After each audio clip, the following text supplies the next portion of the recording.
नमस्कार, स्वागत है आपका न्याय पथ में। भारतीय साक्ष्य अधिनियम में आज हम पढ़ेंगे सर्कमस्टांशियल एविडेंस।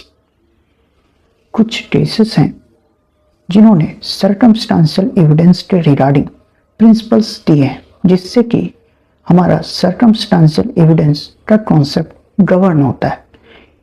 ये केसेस हैं Hanumant Govind versus state of MP, Ashish Batham versus state of MP, Sudama Pandey versus state of Bihar.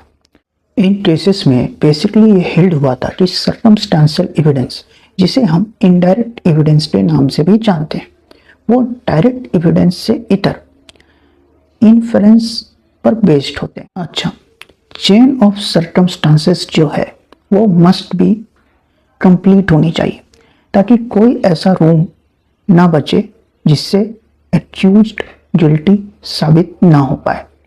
Circumstance जो फॉर्म करते हैं कंक्लूजन, वो फुल्ली इस्टेब्लिश होने चाहिए बियॉन्ड रीजनेबल डाउट कि एक्यूज्ड ही गिल्टी है, उसके इनोसेंस रहने का कोई चांस ना हो। इस तरह से सर्कमस्टांसेस को इस्टेब्लिश होना पड़ेगा एज पर सर्कमस्टांशियल एविडेंस से उसका गिल्ट प्रूव करने में। जो भी फैक्ट हैं वो कंसिस्टेंट होने चाहिए किस हाइपोथेसिस से कि एक्यूज्ड ही गिल्टी है। अभी मान लो दो व्यू है, एक कहता है कि ये गिल्टी है और एक कहता है ये गिल्टी नहीं है, तो हम वो मानेंगे जो कह रहा है कि वो गिल्टी नहीं है। और ये बात हेल्ड हुई थी A K. Chatterjee versus state of MP के केस में। मेन बात यह है कि circumstantial evidence stands on a similar footing as of direct evidence, पर chain of circumstance जो है वो complete होनी चाहिए। अब बात करते हैं हियर से एविडेंस की, मतलब सुनी सुनाई बातें। एविडेंस अलाउड नहीं होते।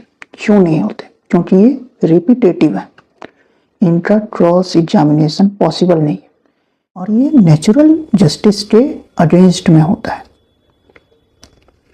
उसके बाद हियर से एविडेंस में हमेशा जो है कम्युनिकेशन गैप रहने की संभावना भी होती है। हालांकि हियर से रूल के कुछ अपवाद भी हैं, जैसे डाइंग डिक्लेरेशन या फिर रेस जेस्टे या एडमिशन एंड कन्फेशन। इन जगहों पर हियर से एविडेंस भी एडमिसिबल होता है। तो भारतीय साक्ष्य अधिनियम में आज के लिए इतना ही, फिर मिलते हैं। Thank you.